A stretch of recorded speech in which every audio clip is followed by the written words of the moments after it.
दोस्तों good evening. सुना है मार्केट आज रॉकेट बन गया है। जी हाँ दोस्तों, याद होगा मार्केट की वापसी, क्या चर्चा हुई थी 14,700 के सपोर्ट से, वहीं से मार्केट आया और रॉकेट बन गया है। सारे शेयर्स ऐसे दौड़ रहे हैं। मुझे पता है बहुत खुश हैं क्योंकि आपने काफी अच्छा प्रॉफिट किया है, मैसेजेस भी काफी आ रहे हैं, जबरदस्त प्रॉफिट किया आप लोगों ने। इसीलिए मैं कहता हूं, याद होगा सारे एक्सपर्ट जब मार्केट गिरा था कितनी जो है पैनिक मचा रहे थे, ये कारण दे रहे थे, वो सारे एक्सपर्ट बन गए थे, सारे जो है डॉक्टर भी बन गए थे, वो लॉकडाउन भी बता रहे थे, सारी चीजें बता रहे थे, बॉन्ड यील्ड भी बता रहे थे, भाई देख लो अभी यील्ड कहां है। लेकिन सारे जो इकोनॉमिस्ट और एक्सपर्ट बने हुए बैठे थे, मैंने क्या कहा था, बड़ा सपोर्ट है 14,300, और उस सपोर्ट पे जो बाइंग की, अच्छा प्रॉफिट, सारे स्टॉक्स में जो है प्रॉफिट हो रहा है अच्छा खासा। अब मुझे पता है आप काफी इंजॉय कर रहे हैं, इसलिए मैं कहता हूं अच्छे सपोर्ट पर बाइंग कीजिएगा, तो फिर जो है आप वो गलती नहीं कीजिएगा जो बाकी लोग करते हैं। क्या करते हैं वो बेचारे, चलती ट्रेन में उन्हें बैठना पड़ जाता है मजबूरी में, क्योंकि उन्होंने जो है सही वक्त पर वो ट्रेन पे बैठे नहीं। पर टीके मनी हमेशा जो है पहली स्टेशन पर बैठाने का प्रयास करता है।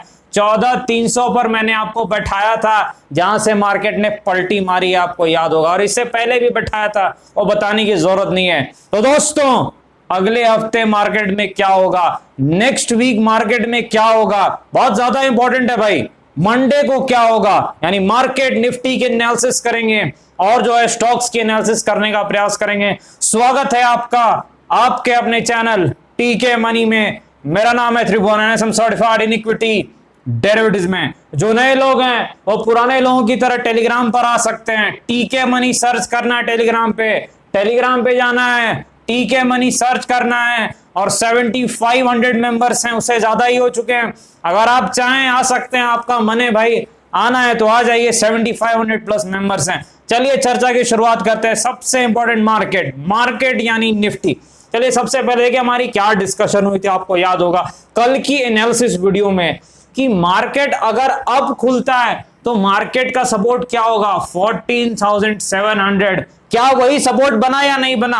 हाँ वही बना। क्या मार्केट वहीं से घूमा या नहीं घूमा? हाँ वहीं से घूमा। ये देखिए 14,700 मार्केट आया सपोर्ट पर, और उसके बाद सपोर्ट को मार्केट ने ब्रेक नहीं किया, और उसके बाद जो जलवा आपने देखा है, निफ्टी तो रॉकेट बनाई है दोस्तों, स्टॉक्स बिल्कुल दौड़ पड़े। किसी ने पूछा था आप लोगों ने कि सर निफ्टी तो चल रहा था पहले लेकिन स्टॉक्स नहीं चल रहे थे, तो मैंने एक चीज आपको कही थी, आपको याद होगा कि निफ्टी देखिए पहले बड़े स्टॉक्स को घुमाकर निफ्टी को बिग प्लेयर्स घुमाते हैं और बाद में स्टॉक्स चलते हैं, और वही हुआ कल और आज। आप देखिए रॉकेट बन गए हैं स्टॉक्स, जो कहा वही हो रहा है। स्टॉक्स तो बिल्कुल एकदम गजब दौड़ रहे हैं, बुलेट ट्रेन की तरह दौड़ रहे हैं। आप देख रहे हैं इन चीजों को, निफ्टी नॉर्मल चले लेकिन स्टॉक्स दौड़ रहे हैं।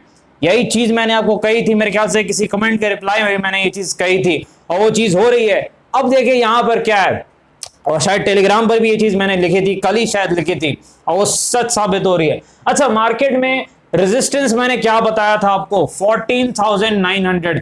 देखिए वहीं आसपास तक गया कि नहीं गया? मेरे ख्याल से वहीं आसपास तक गया है। देखिए 14,884, बिल्कुल 14,900 रेजिस्टेंस तक गया। यानी कल जो एनालिसिस हमने की थी और जो सुबह मॉर्निंग में टेलीग्राम अपडेट में चर्चा हुई थी, बिल्कुल मार्केट ने वैसे ही बिहेव किया, कुछ नया हुआ नहीं है। वो होता ही, आपको पता है हमारी एनालिसिस अक्सर जो है सही होती है, और बड़े मौके पे तो खैर आपने देखा ही है, जब बड़ा मौका आता है, जब बाकी सारे एक्सपर्ट हार मान लेते हैं, बिल्कुल गलत साबित होते हैं 99%, तब टीके मनी बड़ी और बिल्कुल सही एनालिसिस करता है। लेकिन अब मंडे को क्या करना है, क्या हो सकता है मार्केट में? देखिए पहली चीज क्या है, जब हम अगले हफ्ते की बात करते हैं तो पहले हफ्ते का एक सपोर्ट रेजिस्टेंस देखते हैं। क्यों देखते हैं? क्योंकि एक चीज आपको याद रखनी है कि उसको देख करके जो ऑप्शन राइटर है, मेरी तरह कॉल पुट वाले जो राइटर हैं, जो राइट करते हैं, बायर नहीं, जो राइटर हैं, वो पोजीशन लेते हैं। तो अगले हफ्ते मार्केट में जो रेजिस्टेंस है वो 15,350 के आसपास है। ये जो लेवल अगले हफ्ते रेजिस्टेंस है, मंडे को नहीं भाई, अगले हफ्ते 15,350 रेजिस्टेंस है। और सपोर्ट कहां पर है? 14,300, जहां से पलटी मारा है वही सपोर्ट है। इसका इस्तेमाल जिनको राइटिंग आती है, ऑप्शन राइटिंग, वो करते हैं और मैं खुद करता हूं, तो ये रेंज बताना काफी जरूरी था। 14,300 सपोर्ट है नेक्स्ट वीक के लिए और 15,350 जो है वो रेजिस्टेंस है नेक्स्ट वीक के लिए। अच्छा, अब जो है चर्चा करनी होगी कि मंडे को क्या हो सकता है। पहली चीज विक्स एक बार देख लेते हैं। 20 से नीचे आ गया है विक्स, यानी जो वॉलेटिलिटी है वो कम हो गई है, जो कि ठीक बात है। मैंने आपको बताया विक्स जब 25 के ऊपर जाए तभी खतरा है, अदरवाइज वो ठीक है, 20 के आसपास वो ठीक है। सपोर्ट विक्स का है, सपोर्ट है विक्स का 18 के आसपास सपोर्ट है, यानी वहां पर विक्स जाएगा तो मुझे उम्मीद है फिर एक बाउंस बैक आ सकता है और मार्केट में फिर वॉलेटिलिटी आ सकती है, मार्केट में फिर गिरावट आ सकती है, ये चीज आप याद रखिएगा। अच्छा, अब देखते हैं चार्ट्स पर जाकर के मंडे को क्या लेवल इंपॉर्टेंट होगा। देखिए मंडे को जो लेवल इंपॉर्टेंट होगा, पहला मार्केट के लिए टेक्निकली जो है 15,050 रेजिस्टेंस है। 15,050 जो है ये एक टेक्निकल रेजिस्टेंस है मंडे को मार्केट के लिए, याद रखिएगा इस चीज को। अच्छा, सपोर्ट क्या, देखिए सपोर्ट डिपेंड करता है दो चीजों पर। अगर मार्केट फ्लैट रहता है या थोड़ा नेगेटिव रहता है तो मेरे ख्याल से जो पहला सपोर्ट मार्केट के लिए आएगा वो 14,800 के आसपास आ सकता है, 14,800 के आसपास। लेकिन मान लीजिए किसी कारण से कुछ वॉलेटिलिटी हो जाती है, हो सकता है डाउ जोन्स में कुछ गिरावट हो जाए, कुछ भी ऐसा नेगेटिव होता है, तो फिर आपको यही सपोर्ट जहां से बाउंस बैक आ रहा है 14,700 जो है ये सपोर्ट का काम करेगा, याद रखिएगा इस चीज को। तो सपोर्ट डिपेंड करता है मार्केट कहां ओपन होता है। अगर मार्केट ऊपर ओपन हुआ तो मेरे ख्याल से ये एक अच्छा सपोर्ट बन सकता है, लेकिन अगर मार्केट फ्लैट टू नेगेटिव खुला तो मेरे ख्याल से 14,700 का जो लेवल है ये मार्केट के लिए सपोर्ट हो सकता है, इस चीज को आप याद रखिएगा। अच्छा, जो कॉल पुट खेलते हैं भाई, मैं हमेशा एक चीज बताता हूं, थोड़ा स्ट्रिक्ट स्टॉप लॉस के साथ आप लोग काम कीजिए। 1:2 या 1:3 रेशियो का प्रॉफिट रखिए, अच्छा आप कीजिएगा। याद रखिए ऑप्शन बायर के लिए टाइम जो है वो दुश्मन है, राइटर के लिए टाइम फायदेमंद है। तो हमेशा ज्यादा टाइम नहीं देना है, फटाफट लो फटाफट दो, यानी तुरंत प्रॉफिट हो रहा है तो अच्छा है, ये चीज याद रखिएगा। अच्छा, दूसरी चीज क्या है, देखिए 14,700 मार्केट के लिए जो है वो सपोर्ट रहेगा मंडे को, और 14,800 अगर मार्केट अप खुलता है या फ्लैट खुलता है थोड़ा ऊपर तब ये सपोर्ट का काम करेगा। रेजिस्टेंस कहां पर है 15,050 और वीकली सपोर्ट कहां पर है 14,300, यानी अगले पूरे हफ्ते के लिए। आप ये हफ्ता जो है पूरा रहेगा, मेरे ख्याल से हॉलिडे नहीं है, और रेजिस्टेंस कहां पर है 15,350, ये भी अगले पूरे हफ्ते के लिए, किसी पर्टिकुलर जो है डे के लिए नहीं है, मंडे के लिए नहीं है। तो इस चीज को याद रखना, टेलीग्राम पर जैसा होगा वो मैं आपको अपडेट करूंगा। आगे बढ़ते हैं, जेएसडब्ल्यू स्टील के पास चलते हैं। याद होगा 400 के आसपास जब जेएसडब्ल्यू स्टील आया था, मैंने कहा था सपोर्ट के आसपास आ गया, पलटी मार सकता है जेएसडब्ल्यू स्टील। अब पिछली जो एनालिसिस वीडियो आप देख सकते हैं। देखिए फंडामेंटली एक अच्छा स्टॉक है स्टील सेक्टर में, हमेशा कहता हूं जेएसडब्ल्यू स्टील फंडामेंटली सबसे स्ट्रॉन्ग स्टॉक है टाटा स्टील से भी। क्यों? क्योंकि जेएसडब्ल्यू स्टील लॉजिक क्या है, वो गिरता कम है और बढ़ता ठीक ठाक है, तो कहीं वॉलेटाइल भी थोड़ा कम है टाटा स्टील से। दूसरी चीज जो है, कहीं ना कहीं स्टील सेक्टर बहुत जबरदस्त परफॉर्म कर रहा है और इनके प्रॉफिट बढ़ने वाले हैं, ये चीज आप मान के रखें, क्योंकि मार्केट बहुत स्मार्ट होता है, ऐसे स्टॉक्स नहीं भागते, इतना आप याद रखिएगा। लेकिन मैं हमेशा कहता हूं जिन्होंने नीचे लिया वो तो मस्त प्रॉफिट कर रहे हैं भाई, लेकिन जो ट्रेन में नहीं बैठ पाए सही स्टेशन पे, चलती ट्रेन पे कभी मत बैठना, मैं हमेशा बताता हूं। चलती ट्रेन पे अगर आप बैठोगे, दौड़ रहा है बिल्कुल, देखिए आज बिल्कुल दौड़ रहा है बहुत तेजी से, फिर हो सकता है आप गलत स्टेशन पे बैठ जाओ, हो सकता है एक्सीडेंट हो जाए। चलती ट्रेन पे आपको बैठना ही नहीं, याद रखिए, क्योंकि आपको लेना तब है जब सही स्टेशन पर ट्रेन रहे, यानी स्टॉक जो है एक अच्छे खासे सपोर्ट पे रहे। और मेरे ख्याल से ज्यादा चांसेस रहते हैं कि अच्छा स्टॉक अच्छे सपोर्ट से पलटी मार जाता है, अच्छे सपोर्ट से, छोटे मोटे इंट्राडे सपोर्ट से नहीं। वो इंट्राडे वो ट्रेडिंग अलग है, वो कॉल पुट के लिए होता है, लेकिन अच्छे सपोर्ट से घूमता है। फंडामेंटली बहुत स्ट्रॉन्ग स्टॉक है, लॉन्ग टर्म कोर पोर्टफोलियो का स्टॉक है। लेवल बता दूं, सपोर्ट कहां पर है 440 450 के आसपास, यानी 440 450 के आसपास जेएसडब्ल्यू स्टील का सपोर्ट है। रेजिस्टेंस कुछ नहीं है भाई, ऑल टाइम हाई जो नए स्काई में चला गया उसका कोई रेजिस्टेंस नहीं है। रॉकेट स्टॉक है, बिल्कुल जबरदस्त परफॉर्म कर रहा है, लेकिन जिन्होंने पहले लिया जरूर कुछ प्रॉफिट बुक कर सकते हैं। जो नहीं बैठे हैं ट्रेन पे, मेरे ख्याल से रुक जाएं तो ज्यादा अच्छा है, वरना फिर दिक्कत हो सकती है। आगे बढ़ते हैं, एचडीएफसी लाइफ, देखिए फंडामेंटली बहुत ही स्ट्रॉन्ग स्टॉक है, लॉन्ग टर्म कोर पोर्टफोलियो का स्टॉक है। मेरे ख्याल से एचडीएफसी लाइफ जो है अच्छा स्टॉक है। इंश्योरेंस स्टॉक में मैं हमेशा पॉजिटिव रहता हूं, आपको पता है, चाहे एसबीआई लाइफ हो, आईसीआईसीआई प्रू लाइफ हो, चाहे HDFC लाइफ हो, कहीं ना कहीं टेक्नोलॉजी के थ्रू जो है इंश्योरेंस में काफी आगे हैं जो HDFC लाइफ है।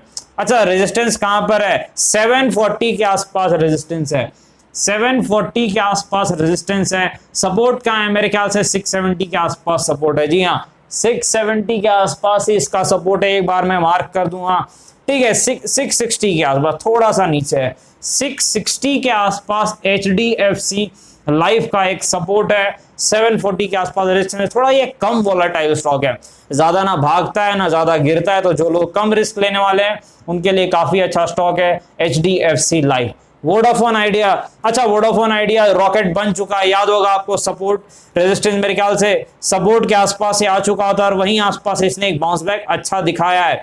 अच्छा, अब जब बाउंस बैक दिखा चुका है तो अब सपोर्ट देखने से कोई फायदा है नहीं, लेकिन फिर भी मैं बता दूं 8.5 से 9 मैंने कहा था सपोर्ट है। 8.5 से जो 9 का जोन है वो सपोर्ट है, और वहीं से पलटी मारा शायद 8.8 से। लेकिन अब रेजिस्टेंस कहां पर है? जब दौड़ चुका है तो ये देखना है रेजिस्टेंस कहां पर है। देखिए, रेजिस्टेंस जो वोडाफोन आइडिया का लग रहा है मेरे ख्याल से वो 12.5 के आसपास है। 12.5 के आसपास वोडाफोन आइडिया का रेजिस्टेंस है। एक चीज मैं बता दूं, वोडाफोन आइडिया एक वोलेटाइल स्टॉक है, यानी वही लोग ट्रेड करें या इन्वेस्ट करें जो ज्यादा रिस्क ले सकते हैं, नॉर्मल से ज्यादा। जैसे कुछ स्टॉक होते हैं कम रिस्क वाले, जैसे Unilever, HUL, ITC, HDFC bank, Kotak, इस टाइप के स्टॉक, AMC। और ये जो है थोड़ा ज्यादा रिस्क वाले स्टॉक होते हैं, वही लोग काम करें जो ज्यादा रिस्क हाई रिटर्न का गेम खेलते हैं, उनके लिए ये ठीक है। कहीं ना कहीं ये चीज आप याद रखिएगा, वोडाफोन आइडिया। और थोड़ा न्यूज फ्लो पे भी काफी डिपेंड रहता है, सपोर्ट रेजिस्टेंस। आगे बढ़ते हैं मेरे ख्याल से ITC के पास। देखिए, ITC बहुत ज्यादा कवर किया। ITC आपको पता है फंडामेंटली बहुत स्ट्रॉन्ग स्टॉक है, और टेक्निकली 200 के आसपास सपोर्ट था, मैंने चर्चा भी की थी। वहां से घूमा पलटी मारा। अब रेजिस्टेंस कहां पर है वो एक बार चेक कर ले, क्योंकि पलटी मारने के बाद रेजिस्टेंस देखा जाए। देखिए 240 के आसपास इसका एक रेजिस्टेंस दिख रहा है ITC स्टॉक का। फंडामेंटली बहुत स्ट्रॉन्ग स्टॉक है, 5% की डिविडेंड देता है, यानी बैंक FD के आसपास डिविडेंड ये दे देता है ITC, ये चीज याद रखिएगा।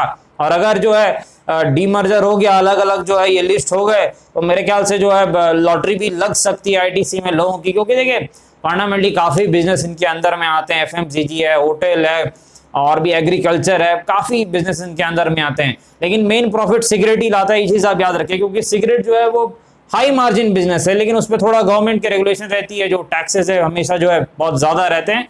तो उससे होता क्या है कि ग्रोथ ज्यादा नहीं है सिगरेट में, लेकिन एक मंथली जो है कैश फ्लो है, एकदम कैश का हुआ है, पैसे छापने की मशीन है। सिगरेट से एकदम पैसा आते रहता है, जिससे ये बाकी बिजनेस करते रहते हैं। 240 के आसपास रेजिस्टेंस है, सपोर्ट 200 के आसपास है। आगे बढ़ते हैं डीवीज लैब के पास चलते हैं। डीवीज लैब जो है फंडामेंटली एक स्ट्रॉन्ग स्टॉक है, फार्मा स्टॉक है, आपको पता है, अच्छी कंपनी है मेरे ख्याल से। और रेजिस्टेंस कहां पर है? 3900 के आसपास मुझे अभी जो है रेजिस्टेंस दिख रहा है डीवीज लैब का। 3900 के आसपास दिख रहा है रेजिस्टेंस। और सपोर्ट कहां पर है एक बार चेक कर लूं, अच्छा सपोर्ट कहां पर है? 3300 के आसपास जो है डीवीज लैब का एक अच्छा सपोर्ट है। 3900 एक अच्छा रेजिस्टेंस है, बिल्कुल लगता है बीच में खड़ा है, बीच में खड़ा है, बिल्कुल बीच में खड़ा है डीवीज लैब। फंडामेंटली तो ठीक ठाक स्टॉक है, कोई दिक्कत नहीं है, लॉन्ग टर्म के लिए कोई ऐसी दिक्कत है नहीं, अच्छी कंपनी है, हाई क्वालिटी मैनेजमेंट है। टेक्निकली आप लेवल देख के काम कीजिए। आगे बढ़ते हैं, HDFC बैंक के पास चलते हैं। HDFC बैंक बोलने की जरूरत नहीं है, फंडामेंटली बहुत ही स्ट्रॉन्ग स्टॉक है, ब्लू चिप स्टॉक है, लॉन्ग टर्म कोर पोर्टफोलियो का स्टॉक है। कल खबर आई थी आपको पता है, और गिरावट भी हुई है HDFC बैंक के स्टॉक में, लेकिन मेरे ख्याल से इन खबरों से कंपनी के प्रॉफिट लॉस पे कोई असर ज्यादा पड़ता नहीं है। सपोर्ट कहां पर है? 1450 के आसपास जो है HDFC बैंक का एक सपोर्ट है। कहां पर है? 1450 के आसपास HDFC बैंक का एक अच्छा सपोर्ट है। HDFC बैंक जो है आपको पता है इनकी सब्सिडरी भी है मेरे ख्याल से, HDB फाइनेंशियल सर्विसेज, तो मेरे ख्याल से बहुत जल्द इनका IPO आना चाहिए, जो मेरा अंदाजा है। मेरे ख्याल से एक अच्छी कंपनी है HDFC बैंक, पता है आपको। और सपोर्ट 1450 के आसपास है। रेजिस्टेंस कहां पर है? 1600 is the resistance for HDFC bank stock. आगे बढ़ते हैं, चलते हैं आलोक इंडस्ट्री के पास। एक न्यूज में बता दूं चर्चा करने से पहले, आलोक इंडस्ट्री में एक न्यूज आई है, और न्यूज का मतलब बड़ा क्लियर है कि अगले 25-30 डेज में रिजल्ट आ जाएंगे, क्योंकि वो जो अनाउंसमेंट होती है वो एक नॉर्मल अनाउंसमेंट एक कंपनी करती है जब भी, तो उसके मेरे ख्याल से 1 महीने के अंदर रिजल्ट आ जाते हैं, अंदाजन यही रहता है। तो वो अनाउंसमेंट कल आई है, इसका मतलब कल से आप 1 महीना काउंट कर लीजिए, यानी हो सकता है आपको अगले 20 से 30 दिनों के अंदर में आलोक इंडस्ट्रीज के रिजल्ट आ सकते हैं। देखिए कहां और सपोर्ट कहां पर है, 1920 के आसपास ही सपोर्ट है, आपको पता है कुछ ज्यादा चेंजेस सपोर्ट में मेरे ख्याल से हुए नहीं है। और कहां पर रेजिस्टेंस है ये भी आपको पता है, 2730 जो है वो एक बड़ा रेजिस्टेंस है। आज वॉल्यूम थोड़ा ज्यादा हुए हैं क्योंकि न्यूज था, आपको पता है रिजल्ट आने वाले हैं, वो न्यूज था और वॉल्यूम थोड़ा ज्यादा हुए, 9.3 मिलियन के आसपास कुछ वॉल्यूम दिख रहे हैं मुझे यहाँ पे। तो एवरेज से ये कम वॉल्यूम है, ये चीज आप याद रखिएगा, एवरेज इसके 1 करोड़ प्लस वॉल्यूम रहते हैं। लेकिन एक चीज है कि जो 6 मिलियन के वॉल्यूम पिछले 2 दिनों से चल रहे थे कि कम वॉल्यूम, उससे थोड़ा ज्यादा वॉल्यूम हुए आज। तो मेरे ख्याल से वॉल्यूम बढ़ा है, लेकिन न्यूज में थोड़ा ज्यादा वॉल्यूम आना चाहिए था। अगर थोड़ा और वॉल्यूम आता तो मेरे ख्याल से इसको आज 10% जरूर ऊपर लेके जाता, लेकिन अभी तो ये 3 या 4% ही ऊपर है। रेजिस्टेंस आपको पता है 2730 पे बड़ा रेजिस्टेंस है। सपोर्ट कहां पर है, 1920 के आसपास जो है आलोक इंडस्ट्रीज का एक ठीक ठाक सपोर्ट है। न्यूज तो आ गई है एक, जो है मेरे ख्याल से ठीक ठाक ही न्यूज है, क्योंकि अगर जल्दी रिजल्ट दे रहे हैं तो शायद रिजल्ट जो है मेरे ख्याल से ठीक आने चाहिए पिछले बार के मुकाबले, ऐसी उम्मीद है। और डिस्क्लेमर आपको पता है, वीडियो एजुकेशनल इन्फॉर्मेशन पर अपने फाइनेंशियल से बातचीत करें, बाजार में काफी जोखिम है, थोड़ा ध्यान से काम करें। धन्यवाद।